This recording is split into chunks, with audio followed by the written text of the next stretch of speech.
submitting your opponent with a triangle while he's throwing punches at you, or you are throwing punches back at him. It is really important, like I said, when he punches, always block. Use your legs to pull him into a clinch. Once you pull him into the clinch, you move to a 1.5. In the first video, we grabbed his neck, we threw punches to get him to block, and then we moved to the back.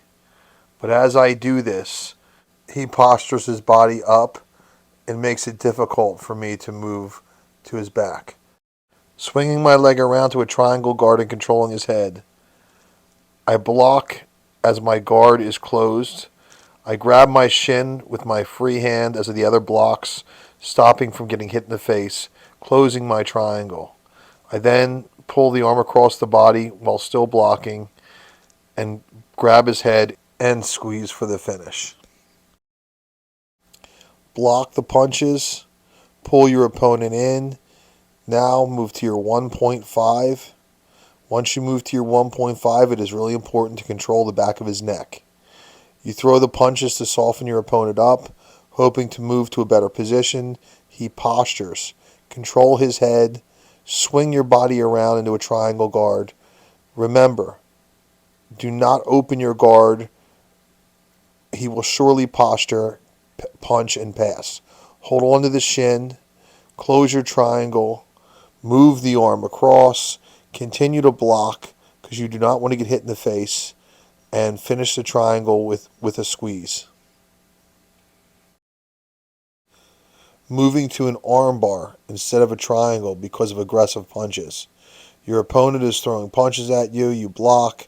You pull him in to a clinch. Once you pull him into a clinch, you move to a 1.5. Once you move to a 1.5, you attempt to throw punches to get him to block so you can move to the back. He postures up. You grab his head. You swing your leg around to a triangle guard. As you swing to a triangle guard, your opponent is throwing aggressive punches and you cannot close a triangle. So you take your leg over the head and you finish with an arm bar, pushing your opponent to the floor. Once again, your opponent is in your guard throwing bombs. You need to block and not reach. If you reach, you will get hit in the face. You pull your opponent in to a clinch. You move to a 1.5. You attempt to go to the back by throwing punches to the side of his head. As you throw punches to his head, he blocks, but he postures up. You grab his head with both his hands. You swing your leg around into a triangle guard. Once you do this, your opponent will start throwing aggressive punches and trying to pass. You will then swing your leg around to an armbar, finishing with a tap.